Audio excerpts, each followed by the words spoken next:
प्रभु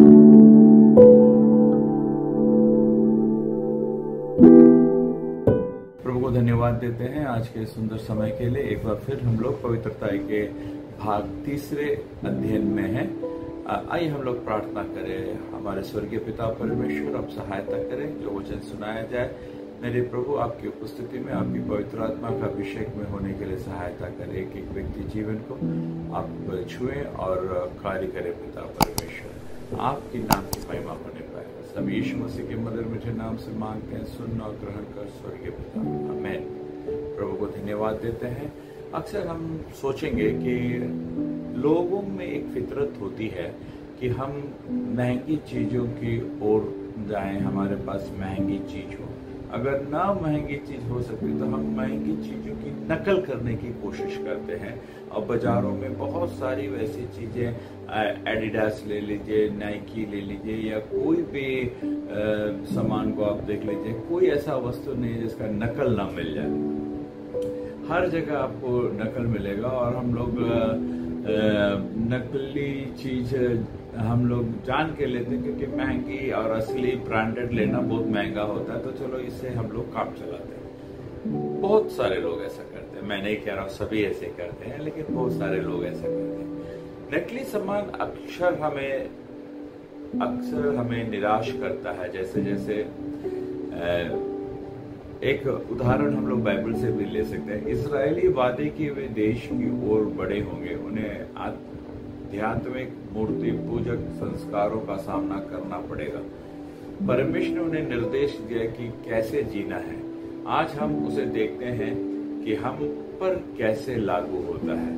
देखिए, जब हम ध्यान से अगर हम लोग सोचे कि थोड़ा देर के लिए कि प्रभु ने उन लोग को कैसे आगे बढ़ना है, जब इजराइल को बददुआई से छुड़ा के प्रभु ले आए तो उन लोग को साफ साफ निर्देश दिए। लेकिन जहां जहां वो लोग जाएंगे वहां उनको मूर्ति पूजक और देवी देवताओं को पूजने वालों के बीच से होकर गुजरना है, उनके बीच में रहना है। ऐसी कई परिस्थितियां थी और हम देखते हैं कि आज के युग में हम लोग उसी प्रकार उस परिस्थितियों में कैसे ढल जाते हैं, क्योंकि समाज में लोग उस समय क्या करते थे, क्योंकि कोई भगवान दिखता नहीं था तो वो लोग अपनी इच्छा के अनुसार किसी देवी देवता को भगवान मान बैठते थे, अपने हाथ से मूर्ति बनाते थे और पूजा करते थे। ये तो बात छिपी नहीं, लेकिन आज हम देखेंगे कि ये हम पर कैसे लागू होता है। अपने लोगों के लिए परमेश्वर की अपेक्षाएं, लेवी व्यवस्था 18 अध्याय 1 से 5 तक अगर हम पढ़ते हैं तो वहाँ पर हमको बहुत बारीकी से देखने को मिलता है। इसराइलियों से कहा जाता है, प्रभु कहते हैं कि मैं तुम्हारा परमेश्वर यहोवा हूँ। तुम मिस्र देश के कामों के अनुसार जिससे तुम रहते थे ना करना, और कनान देश के कामों के अनुसार भी जहाँ तुम्हें ले जा चाहता हूँ चलता हूँ ना करना, ना उन देशों की विधियों पर चलना। यहाँ पर बहुत क्लियर शब्दों में कहता है, ना मिस्र के देशों के अनुसार, मिस्र के देश में वहां जैसे लोग करते थे वैसे तुम ना करना।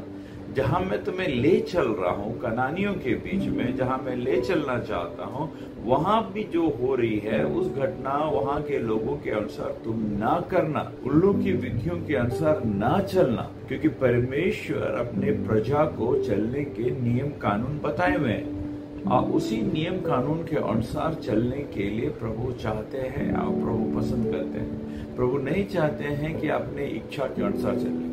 4 आयत में लिखा है, मेरे ही नियमों को मानना और मेरे ही विधियों को मानते हुए उन पर चलना, मैं तुम्हारा परमेश्वर यहोवा हूँ। 5वें आयत में, इसलिए तुम मेरे नियमों और मेरी विधियों को निरंतर मानना, जो मनुष्य उसको माने वह उनके कारण जीवित रहेगा, मैं यहोवा। एकदम क्लियर स्पष्ट शब्दों में प्रभु उनको हिदायत देते हैं, अगर तुम ऐसा मान के चलोगे, हमारे बताए हुए रास्ते पर चलोगे, तुम जीवित रहोगे। अगर ऐसा नहीं है तो परमेश्वर अपना सारा नियम, आने उस चैप्टर को पढ़ेंगे तो वहां बताया हुआ है। तो हमने अब ध्यान देना है, परमेश्वर जब हमें जोड़ देते हैं और समझाते हैं, जहां हमें चुना गया है उसके अनुसार, जहां हमें रखा गया है उसके अनुसार ना चलना, लेकिन हमें एक निर्देश दिया गया है, उस निर्देश के अनुसार ही चलना। हमारी संस्कृति बाइबल है, बाइबल के अनुसार चलना है। स्वर्गीय संस्कृति हमारी, जहां भी हम रहे, हम कोई गांव में रहे, हम बिहार में हैं तो बिहार के अनुसार हमें नहीं चलना। हम केरल में हैं या दक्षिण भारत के कोई कोने में, तो वहां की क्या संस्कृति है उसके अनुसार हमें चलने के लिए नहीं कहा गया। हमें चलने के लिए हमें रीति रिवाज हमें बाइबल में साफ बताया गया। परमेश्वर ने कैसे जोर दिया कि यह संदेश किस लोगों के लिए था? उन लोगों के लिए जो परमेश्वर के हैं, परमेश्वर के जन के लिए क्लियर संदेश है कि समाज के अनुसार नहीं चलने। किन संस्कृतियों का इजरायलियों पर नकारात्मक प्रभाव पड़ा था? वहां के लोकल समाज का। आज अगर ध्यान दीजिएगा तो हमारे समाज का हमारे कलीसिया पे बड़ा प्रभाव है। हम भी बहुत सारी चीजें ऐसे कर बैठते हैं जो हमें नहीं करना चाहिए, हमारी संस्कृति से आती है, लेकिन कराने वाले कौन है? हमारे ही कलीसिया के पास्टर लोग हैं, क्योंकि उन्हें नहीं पता है कि क्या हमारे लिए निर्देश दिया गया है। वो पुराने नियम में जो लिखा हुआ निर्देश है वो हमारे जीवन में किस प्रकार लागू होगा। जब हम नए नियम में चलते हैं तो प्रभु के जन को किस प्रकार होना चाहिए और वो कितना गंभीर हो जाता है, इसका परिणाम कितना गंभीर होता है, इसका पता नहीं। हम समाज को और हमारे लोगों को खुश करने के लिए हम ऐसे काम करते हैं। सोचना है हम लोगों को एक युवा व्यक्ति के रूप में या एक मध्यम वर्ग के व्यक्ति के रूप में, हमको हमारी संस्कृति जहां हम हैं कैसे खींचती है अपने, और एक मैच्योर, एक परिपक्व मसीह होने के नाते आपको किन क्षेत्रों में अपने आसपास के संस्कृति की तरह ना होना कठिन लगता है। आपको संस्कृति बाध्य कर दी है कि जो संस्कृति समाज में चल रहा है वैसे नियमों को हम अपने कलीसिया के अंदर, अपने परिवार के अंदर, हमारे घरों में हम उसको ले आए, या उसको हम ले आने का प्रयास समाज करती है। हो सकता है हमारे बच्चों के द्वारा, हो सकता है हमारी पत्नी के द्वारा, हो सकता है हमारे रिश्तेदारों के द्वारा, हो सकता है हमारे कलीसिया के सदस्यों के द्वारा। ये प्रभाव पड़ता है हमारे कलीसिया के द्वारा, हमारे घर के अंदर के द्वारा ये खींची हमारे पास चला आता है। बाहर की संस्कृति हमारे अंदर प्रवेश कर बड़ा कठिन निर्णय लेना होता है। हमें सीमित करने में मदद करने के लिए कौन सी सीमाएं मौजूद है कि हम कैसे कार्य कर, हमारा सीमा रेखा हमने क्या खींच रखा है, खींचा भी है कि नहीं। हम एक मसीह है तो ये मेरा सीमा रेखा होगा। हम इतना दूर जा सकते हैं, इतना काम कर सकते हैं, इतने लोगों से बात कर सकते हैं, इससे ज्यादा मैं आगे नहीं बढ़ सकता। मेरी एक सीमा रेखा खींची हुई है। खींची है कि नहीं खींची? अगर नहीं खींची है तो हमें वचन के अनुसार अपना जीवन को व्यवस्थित करने का समय आ गया। परमेश्वर क्या कहता है कि हमारे कामों को आवश्यक रूप से निर्देशित करना चाहते हैं। परमेश्वर हमारे कामों को एकदम मस्ट कैसे होना चाहिए प्रभु कंट्रोल करना चाहते हैं। प्रभु चाहते हैं हमें बचा के रखे, समाज के अनुसार ना ढले, हम स्वर्गीय बने रहे। उसके लिए प्रभु साफ निर्देश हमें देते। कभी कभी हम लोग को लगता है कि ये सारी बातें जो प्रभु ने बताया है हमें अपने पुत्र यीशु के द्वारा, अपने चेलों के द्वारा करके, स्वर्गीय बातों, स्वर्गीय रीति रिवाज को कहीं आज के समाज के बीच में हम सैंडविच बन के रह गए। कुछ स्वर्गीय, कुछ समाज का, दोनों तरफ का लेकर के हम बीच में दब रहे। हम लोग को देखना जरूरी है हमारे जीवन में परमेश्वर के जीने का तरीका समाज से अलग क्यों है। इसलिए परमेश्वर कहते हैं मेरे चुनी हुई निज प्रजा, चुनी हुई निज प्रजा, राजकीय पुरोहित पदाधिकारी। ये शब्द जो हमें संबोधित ये संबोधित करने के लिए उसका कोई स्टैंडर्ड तो जरूर होगा। बिना कोई स्तर का, बिना कोई पद का उसकी गरिमा नहीं होती है। उस पद में रहने वालों की एक गरिमा होती है, उसका एक प्रोटोकॉल होता है। अगर हम एक आईएएस ऑफिसर हैं तो हम हवलदार जैसा नहीं होंगे। हमारा बात करना, हमारा काम करने का तरीका आईएएस और आईपीएस ऑफिस का अलग होगा। एक हवलदार और एक एडमिन में काम करने वाले लोगों का कार्य करने का शैली अलग होता है। अगर हम एक पार्टी के कार्यकर्ता हैं तो हमें कितनी छूट मिलती है या किस स्तर पर हम रहते हैं वो अलग है। लेकिन वही पार्टी का अगर हम मंत्री हैं तो हमको बहुत सावधान होना पड़ता है। हमारे एक एक शब्द, हम कहाँ जा रहे हैं, कहाँ आ रहे हैं, सब चीज का मूल्यांकन किया जाता है। तो उसी प्रकार हमारे जीवन में जब हम परमेश्वर की निज प्रजा है, राजकीय पुरोहित पदाधिकारी है, तो हमारा भी कुछ प्रोटोकॉल है, कुछ स्तर प्रभु चाहते हैं। उनकी आज्ञाओं को मान के चलने वाले, उनके वचन के अनुसार चलने वाले, दाएं भी नहीं बाएं भी, परमेश्वर द्वारा घोषित निर्देशों पर ध्यान देने वाले लोग। 18वां आयत 20 से 26 तक पढ़ते हैं तो वहां पर हम देखेंगे, अपने भाई बंधु की स्त्री से कुकर्म करके अशुद्ध न होना, किसी पुरुष से स्त्री की तरफ व्यभिचार न करना यह घृणित है, किसी जानवर और अशुद्ध के साथ संबंध न रखना, अपनी संतान में से किसी को मोलेक के लिए होम करके न चढ़ाना, न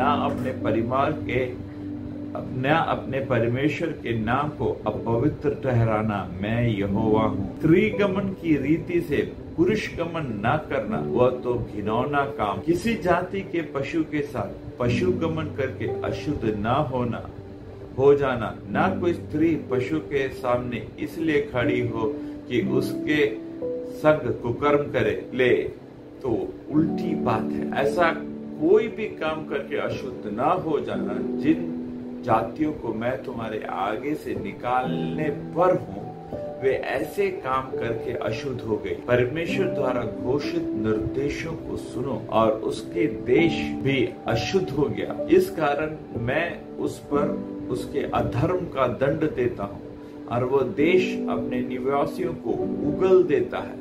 इस कारण तुम लोग मेरी विधियों को, नियम को निरंतर मानना। चाहे देश, चाहे तुम्हारे बीच में रहने वाले परदेशी हो, तुम में से कोई घिनौना काम न करना। देखिए यहाँ बिल्कुल साफ पवित्रता के बारे में प्रभु बड़ा गंभीरता के साथ हमें बात करते हैं। हमसे कहते हैं कि अशुद्ध न होना, अशुद्ध काम न करना, ना किसी जानवर के साथ, ना किसी स्त्री के साथ। एकदम ध्यान दीजिए मेरी बातों को। ना किसी जानवर के साथ, ना किसी स्त्री या पुरुष के साथ अशुद्ध ना होना। यहाँ पर साफ लिखा है 25वें आयत में, उसका देश भी अशुद्ध हो गया। जो ऐसे काम करते हैं, जो वे विचार करते हैं, जो स्त्री गमन पुरुष गमन करते हैं, जो जानवरों के साथ गलत संबंध बनाते हैं, उनका देश भी अशुद्ध हो गया। इस कारण मैं उस पर अधर्म का दंड देता और वो देश अपने निवासियों को उगल देता है। देश अपने निवासियों को उगल देता है। थोड़ा समय के लिए इसको थोड़ा तोड़ के समझने के लिए ये समझिए, जहां हमें प्रभु ने रखा है, अगर हम पवित्रता के साथ नहीं रहते और हम मसीह होने के बावजूद, प्रभु की कलीसिया का, प्रभु के शरीर का भाग होने के बावजूद, प्रभु को अपना उद्धारकर्ता के रूप में स्वीकार करने के बावजूद, परम प्रसाद प्रभु भोज लेने के बावजूद, अगर हम इन सारे अशुद्धियों में लिपटे हुए हैं, इन सारे पाप हमारे जीवन में हमारे बीच में होता है, तो हमें जहां हम हैं वहां से हमारा जिस देश में हम हैं वो हमें उगल देगा। हम वहां रहने नहीं पाएंगे। हमारी आशीषें छिन जाएगी, नष्ट हो जाएगी।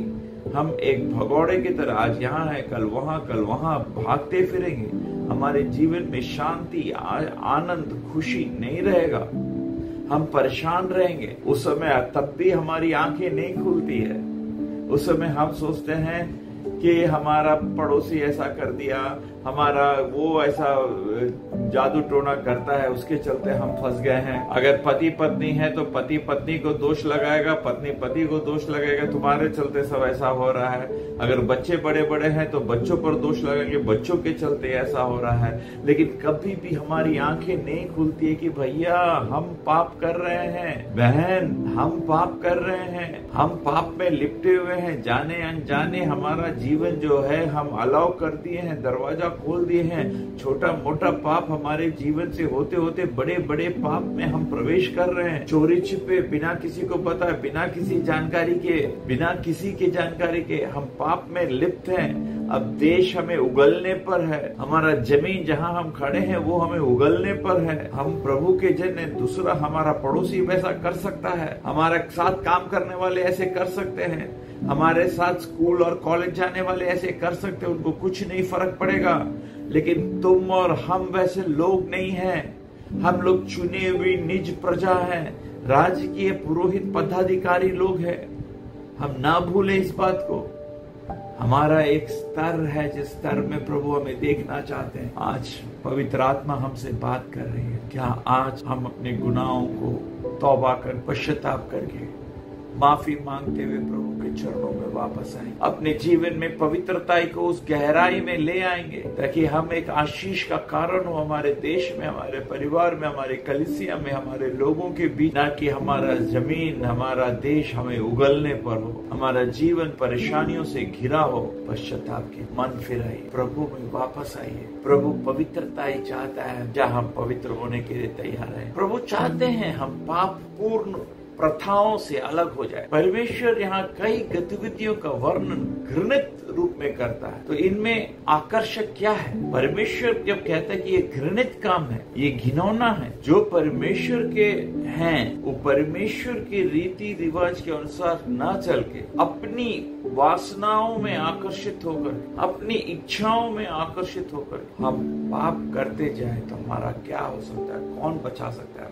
हम लोग को ये ध्यान देना हमारे जीवन में ये यौन पाप से किस प्रकार की क्षति होती है हमारे। कैसे हम एक आत्मिक संबंध बना लेते हैं जो लीगली हमारा नहीं है, जो नियम से वो हमारा नहीं है, लेकिन यौन संबंध से हम उसके साथ एक आत्मिक बंधन में हम बंध जाते हैं, जिसका बंधन शैतान का मजबूत जोड़ के साथ होता है। पाप की वासनाएं, पाप की इच्छाएं हमारे अंदर गर्भवती होती है और पाप को जन्म देती है, जिसमें हम यौन संबंध से जुड़ जाते हैं। हम लोग को बहुत गहराई से समझना होगा। वैसे सारे बंधन ये बहुत जरूरी है हमारे जीवन में कि हम अपना आत्मिक बंधन शैतान के हाथों में ना। जब हम किसी से यौन संबंध से जुड़ते हैं तो हमारा आत्मिक बंधन उस व्यक्ति के साथ हो जाता है और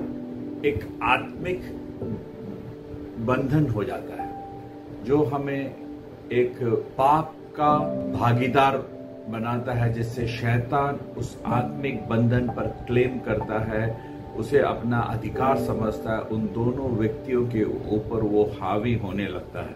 हमेशा हमें इस चीज को याद रखना है। वचन कहता है नए नियम में, अगर हम मन से बुरा सोच भी लेते हैं तो हम उसके साथ व्यभिचार किए जैसा हो गया। अभी हम मन से, बात तो एक तरफ रख दीजिए, मन से हम सोच रहे हैं गलत हो रहे हैं, उसके साथ गलत विचार हम रख रहे हैं उसके प्रति, किसी एक व्यक्ति के प्रति, तो हम समझ लीजिए, या कई एक के प्रति हम ऐसे जिसको देखते उसके प्रति हमारे अंदर गलत विचार आ जाते हैं, तो हम उसके साथ मन से व्यभिचार कर रहे हैं और हम व्यभिचारी होने का दंड हमें मिल जाता है, उसकी लिस्ट में हमारा नाम आ जाता है। यहाँ बात इस बात की उठ रही है, जब हम यौन संबंध बना लेते हैं तो वो एक पक्का पुख्ता सबूत के साथ शैतान उसको क्लेम करने लगता है, उस पर अपना अधिकार जताने लगता है। क्योंकि जिस व्यक्ति के साथ हम नाजायज तरीके से संबंध बनाते हैं, जो प्रभु की नजर में पवित्र नहीं है, जिसे प्रभु इजाजत नहीं दिया है, तो वहां पर शैतान उस पर हावी हो जाता है और शैतान उसके जीवन में प्रभाव लाना शुरू करता है और उस बंधन में वो बंध जाता है, शैतान उसके हाथ, उसका डोर जो है शैतान के हाथ में हो जाता है। हम सोचते हैं कि क्यों हमारे जीवन में सब उथल पुथल हो रहा है, क्यों ऐसा हो रहा है, ओ अभी समय ऐसा है, ठीक हो जाएगा। कई जगह देखिएगा, ध्यान से अगर अपना जीवन को अगर हम अध्ययन करते हैं, बहुतों के जीवन को अध्ययन करते हैं, कहीं ना कहीं हम गहरा समझौता संसार के साथ किए हुए रहते हैं, जिस कारण अपवित्रता ही हमारे जीवन में आ बैठती है, जिसे शैतान जो है अंधकार की ताकत उस पर अपना धावा बोलता है, उसको अपना समझता है, अपना अधिकार रखना चाहता है उस व्यक्ति पर। प्रभु के जन, प्रभु की निज प्रजा, राज्य के पुरोहित पदाधिकारी का स्तर ऐसा नहीं होना है। हमें अपने आप को बदलना, पश्चाताप करना। मेरी आवाज सुनने वाले, मुझे देखने वालों, प्रभु की तरफ से आज पवित्र आत्मा अगुवाई दे रही है कि अपने जीवन की ओर अंदर डाले नजर। देखिए कहाँ हमने समझौता कर रखा है, कौन सा ऐसे संबंध में हम जुट गए हैं जाने अनजाने। हम अपने परिवार से छिपा सकते हैं, अपने बच्चों से छिपा सकते हैं, अपने कलीसिया से छिपा सकते हैं, अपने दोस्तों से छिपा सकते हैं, लेकिन हम गलत में सम्मिलित हो सकते हैं। शैतान उस सब चीज का सुविधा प्रदान कर देगा, सारा कवरेज शैतान दे देगा पाप करने के लिए। आप कभी नहीं पकड़ाओगे, छिपा रह सकते हो पाप करते हुए, क्योंकि उसकी सुरक्षा शैतान देती है। लेकिन एक चीज की सुरक्षा और शैतान देती है, ये पाप में फंसा हुआ आप नरक में चले जाओगे, उसे आपको कोई बचा नहीं सकता। इसलिए जाग जाओ, तब सवेरा। आज प्रभु का आवाज सुनकर के आप जाग जाओ। आज प्रभु का आवाज सुन के आप अपने पापों के लिए अंगीकार करो, प्रभु के सामने पश्चाताप करो, चाहे वो जितना भी दिल से लगा हुआ हो, जितना भी गहरा संबंध उसके साथ आपका बन गया हो, आत्मा जुटा हुआ हो, उसको निकाल के बाहर कर दीजिए, उसको नोच डालिए अपने जीवन से। यीशु के नाम में आप अधिकार लीजिए और उस टाइप को, उस नोट को कैंसिल कीजिए, और उस कैंसिल करने के बाद उसके तरफ मुड़ के मत जाइए। सारे सोच विचार जब आता है उसको रोकिए यीशु के नाम से। अपने आप को पवित्र कीजिए, पवित्र करने पर ही आप आगे पवित्रता के साथ चल सकते हैं। लय व्यवस्था 20वां अध्याय उसका 6 से 8 तक अगर हम देखते हैं तो हम वहां देखते हैं 6ठे अध्याय में आयत में इस प्रकार लिखा है, फिर जो मनुष्य ओझाओं या भूत साधने वालों की ओर फिर के और उनके पीछे होकर व्यभिचारी बने, तब मैं उस मनुष्य के विरुद्ध होकर उसको उसके लोगों के बीच में से नाश कर दूंगा। इसलिए तुम अपने आप को पवित्र करो और पवित्र बने रहो, क्योंकि मैं तुम्हारा परमेश्वर यहोवा हूं। और तुम मेरी विधियों को मानना और उनका पालन भी करना, क्योंकि मैं तुम्हारा पवित्र करने वाला यहोवा हूं। यहाँ पर दूसरा निर्देश जो बिल्कुल साफ हमें दिया गया है वो ये है कि भूत साधने वालों, ओझाओं के पास नहीं जाने के लिए, उनके पास जा करके अपना भविष्य और अपना चीजों को सही कराने का जो प्रयास करना है, हम अपने परमेश्वर के पास से हट करके संसार के लोगों के पास चले जाना है। दूसरे देवी देवताओं को, प्रभु से ज्यादा अंधकार की ताकत पर भरोसा करना है। हम आत्मिक रूप से व्यभिचार कर रहे हैं, प्रभु को बदल के दूसरे के पास जा। प्रभु कहता है कि उसको उसके लोगों के बीच में से नाश कर दूंगा। बड़ा स्ट्रेट क्लियर मैसेज प्रभु देना चाहते हैं। इसलिए तुम अपने आप को पवित्र करो और पवित्र बने रहो। सिर्फ पवित्र करना नहीं है, ये कंटिन्यूअस प्रोसेस है। एक बार पवित्र हो गए, प्रार्थना कर लिए, माफी मांग लिए, अब देखा जाएगा वाली बात नहीं। ये रोज सुबह से शाम तक, शाम से सुबह तक, जब जब हमारे थॉट पैटर्न में पाप प्रवेश करता है, गलत सोच विचार प्रवेश करती है, गलत कार्य में हम जाने अनजाने संलग्न हो जाते हैं, प्रभु से माफी मांग के, अपने आप को प्रभु से माफी मांग करके, पश्चाताप करके अपने आप को शुद्ध करना जरूरी है प्रभु के लहू से, ताकि हम पवित्र बने रहें। ये क्यों बोला गया है? क्योंकि मैं तुम्हारा परमेश्वर यहोवा हूं। प्रभु एकदम क्लियर कहता है, तुम मेरी विधियों को मानना। दूसरा संसार में, तुम्हारे देश में, तुम्हारे संस्कृति में, तुम्हारे लोगों के बीच में जो भी विधियां हैं उससे प्रभु को मतलब नहीं है। जो रीति रिवाज है उससे प्रभु को मतलब नहीं है। प्रभु कहते हैं कि तुम मेरी विधियों को मानना, उनका पालन भी करना, क्योंकि मैं तुम्हारा पवित्र करने वाला यहोवा हूं। तो हम लोग को बहुत केयरफुली अपना जीवन प्लान करना जरूरी है कि हम पवित्रताई में चल रहे हैं कि पवित्रताई हमारे अंदर है कि नहीं, पवित्रता में हम बने हुए हैं कि नहीं, हमें ध्यान देना जरूरी। आपको क्या लगता है कि इजरायली निर्गमन के दौरान जब वहां से बाहर निकल रहे थे, मिस्र देश से बंधुआई से छुट के बाहर जब आ रहे थे और सिनाई पर्वत पर परमेश्वर की शक्ति को देखने के बाद ओझाओं और भूतवादियों के ओर मुड़े कि नहीं मुड़े? हम देखेंगे वो लोग बार बार फंस जा रहे थे, बार बार दूसरी देश, दूसरी संस्कृति के बीच में चले जा रहे थे। हम लोग को ध्यान देना है कि इस लंबी यात्रा जो हम लोग प्रभु के साथ शुरू किए, जिसमें प्रभु ने हमें समाज से चुन करके, अपने लोगों में से चुन करके अलग क्या रखा है, हम लोग किस प्रकार चल रहे हैं, क्या है हम उस झूठे आध्यात्मिक मार्गदर्शन की खोज में निकल चले हैं, जहां चमत्कार तुरंत दिखाई दे, तुरंत कुछ हो जाए। हम इतना फ्रस्ट्रेटेड है कि कुछ भी हो, कैसा भी हो, मेरा काम हो जाए। मैं एक उदाहरण देना चाहता हूँ। मेरी बच्ची को एक परेशानी थी, वो मुंह से ब्लड वॉमिट। मैंने शायद मेरे पहले भी इस बात को बताया था। और अचानक उसका सीने में दर्द उठता था, बेहोश हो जाती थी, मुंह से खून निकलता था, बहुत परेशानियां का सामना कर रहे थे। कई हॉस्पिटल्स मेरे पटना शहर में, बिहार की राजधानी है, इसमें सबसे बड़े बड़े हॉस्पिटल सब जगह दिखा। सब कोई बोलता है कि आपकी बेटी मेडिकली फिट है, कोई दिक्कत नहीं है, और बीमारी क्या है, अब क्यों हो रहा है, कुछ पता नहीं चल रहा। कई बड़े बड़े मिशनों में उसको डालकर डायग्नोसिस कराया गया, कोई रिजल्ट नहीं। चेन्नई चले गए, मेरे बड़े भाई वहाँ रहते हैं, डॉक्टर हैं, उनके हॉस्पिटल में उन्होंने अपने तरीके से सारा जांच करवाया, कुछ नहीं निकला। तो उनको लगा कि शायद उनके हॉस्पिटल में उनके डॉक्टर्स जो हैं, शायद कुछ बात है, नहीं बोल पा रहे होंगे। चलो बगल में वो SRM हॉस्पिटल में थे, तो फिर हम लोग ने बगल में चेन्नई में ही अपोलो हॉस्पिटल गए, वहाँ पर भी काफ़ी बड़े बड़े पैसों लगा के टेस्ट कराया, सारा रिजल्ट नॉर्मल, बच्ची हेल्दी फिट। लेकिन बच्चे का मुंह से खून गिरना, सांस लगता है कि वो चली गई, उस तरीके से वो सांस लेती, बेहोश हो जाती, सीने में काफ़ी दर्द।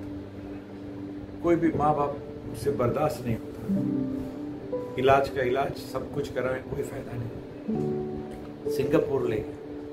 सिंगापुर ले जा करके वहाँ जांच कराया, वहाँ पर भी सेम रिपोर्ट, मेडिकली फिट, कोई दिक्कत। वापस आए, कुछ महीने के बाद वेल्लोर ले गया, वेल्लोर में 1 महीना रहा। हर मिशन से हर तरह का, मतलब कि कैंसर से लेकर के, किडनी से लेकर के, हर तरह का, ब्रेन, न्यूरो, जो बोलिए साइंस में, सब टेस्ट करा के देखा, कहीं भी कोई रिजल्ट नहीं आया मेडिकली फिट। बहुत लोग प्रार्थना करने वाले सारे दुनिया में प्रार्थना कर रहे हैं, जो जानते सब प्रार्थना करते हैं। इसी बीच मेरे अपने प्रभु के लोग मेरे पास आके हमको राय दिए, कुछ जड़ी बूटी है, उनके पास चले जाइए, वो जड़ी बूटी कर देंगे, कोई एकदम इसमें कोई बुरा नहीं है, जो नेचुरल है, आप इसको कर लीजिए। वो लोग अपना हिसाब से अपना आपको बताएंगे तरीका, जैसे जैसे करना है वैसे कीजिएगा, ठीक हो जाएगा। ओझा गुनी के पास जाने का राय, अच्छे अपने लोग, मसीह लोग, लेकिन हम हमारी परेशानियों को देख करके उन लोग हमको राहत देने के लिए राय दे रहे हैं क्या? अपना प्रभु को छोड़ करके दूसरे जगह जाइए, आपका परेशानी से निजात हो जाएगा। मैं उनसे बोला कि मेरी बेटी मेरे आंख के सामने चली भी जाती है, लेकिन मैं नहीं जाऊंगा दूसरी देवी देवता के पास या दूसरी ओझा गुनी के पास। प्रभु का दया से वो दौर गुजर गया। प्रभु ने अद्भुत तरीके से उसे जीवित रखा और आज भी जीवित है। क्लास कर रही है, लॉ कर रही है, पढ़ाई कर रही है, किसी तरह का प्रॉब्लम नहीं है। बीच बीच में ऐसी तकलीफें आती है कभी कभी, लेकिन वो एकदम मस्त है, अच्छा से पढ़ाई कर रही है, कॉलेज जा रही है, कोई दिक्कत नहीं है। और हम लोग प्रभु में हर रोज प्रार्थना करके जयवंत होकर जी रहे हैं। क्योंकि परेशानी के समय जब परेशानी चारों तरफ से उठने लगती है, शैतान इस तरह से आपको बाध्य कर देता है कि अब दूसरी ओर निकल जाए, प्रभु को छोड़ के आप बाहर निकले। अय्यूब के साथ क्या हुआ? चारों तरफ से उसको चोट पहुंचा दिया। बच्चे मर गए, सामान सब चला गया, गाय बैल बकरी सब चला गया, मवेशियां खत्म हो गई, शरीर में फोड़े पड़ गए। पत्नी ने प्रभु को छोड़ने के लिए बोल दिया, सारा दोस्त छोड़ दिए उनको। प्रेशर इतना समाज से, सब जगह से लोग आके मुंह पे बोलते थे, तुम्हारा पाप के चलते, तुम्हारा इसके चलते ऐसे ऐसे हुआ। प्रेशर चारों तरफ से घुमा फिरा के लोग उनको बताते थे, लेकिन वो एक ही बात कहते थे, प्रभु ने दिया, प्रभु ने लिया। आज हमारे जीवन में मेरे प्यारों परेशानी और प्रेशर होगा हमारे तरफ, चारों तरफ से आएगा। जब आप जैसे जैसे आप प्रभु में आगे बढ़ते जाएगा, आपका समस्या बढ़ता जाएगा। लेकिन पवित्रता ही छोड़ करके, प्रभु की उपस्थिति छोड़ करके, प्रभु की विधियों को छोड़ करके, कभी भी कोई दूसरा विधि को मानने के लिए, कोई तरह का दूसरा रीति रिवाज करने के लिए अपने आप को अलाउ मत कीजिए, ना अपने बच्चों को उसमें जाने के लिए, क्योंकि प्रभु बिल्कुल पसंद नहीं करते ये चीज। हमें अपने आप को जांचना, परखना और देखना जरूरी है। हमें ये जानना जरूरी है कि हम समाज के मापदंड के अनुसार जीना है या प्रभु के आदेशों के अनुसार।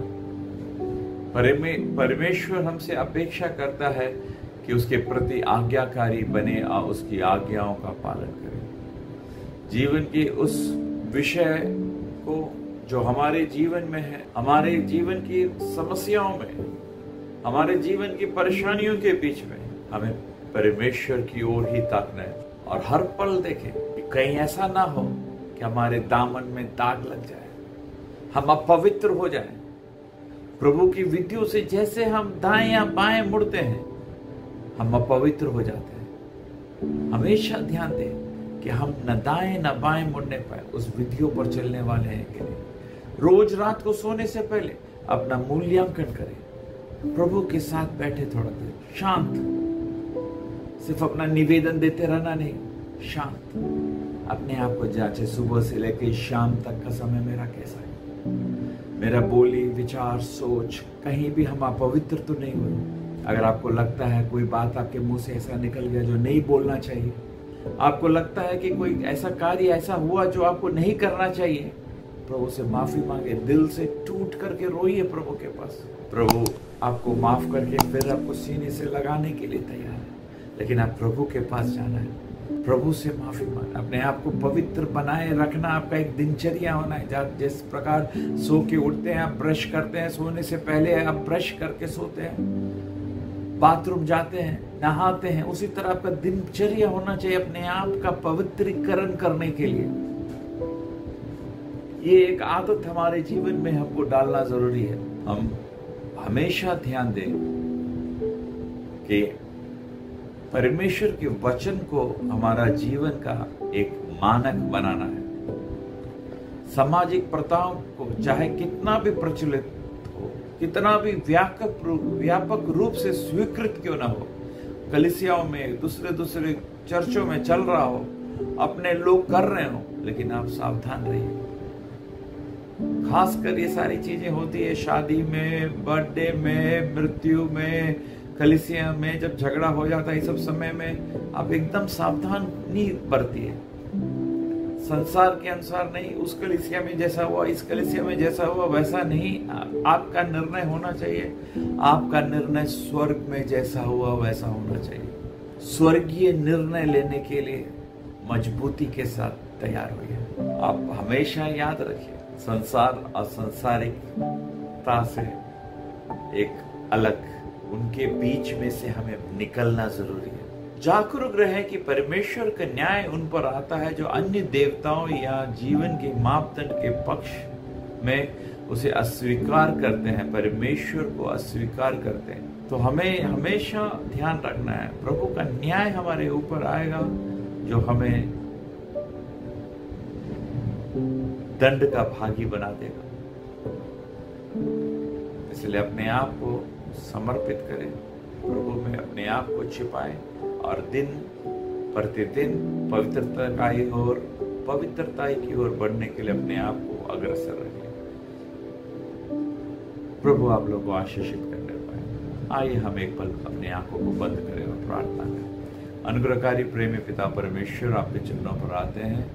मेरे प्रभु, दिल से पिता परमेश्वर, जाने अनजाने हमसे जो गलतियां होती हैं हम लोग दिल से माफी मांगते हैं। मेरी आवाज सुनने वाले एक एक व्यक्ति को मेरे प्रभु आप उनके हृदय में कार्य करें, एक दिनचर्या की तरह अपने आप को पवित्र करने के लिए और परमेश्वर आपकी विधियों पर चलने के लिए, संसार और सांसारिकता से दूरी बनाए रखने के लिए, किसी भी तरह का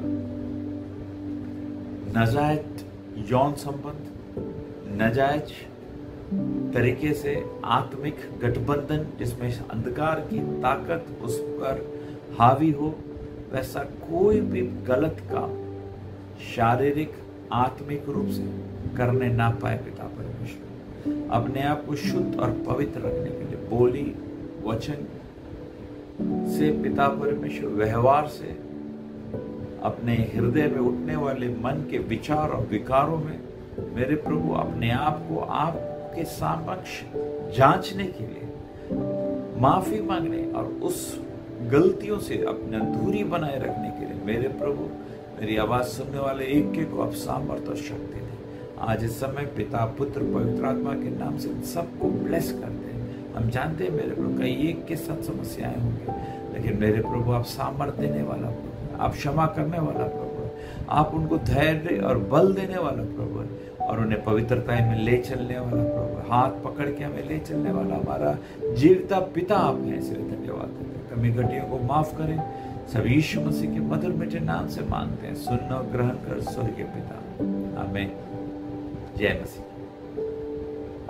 हम लोग अगले भाग में और पवित्रता की गहराइयों में हम लोग जाएंगे और कुछ अन्य विषयों को हम लोग देखेंगे। प्रभु आप लोग को आशीषित करें। जय मसीह।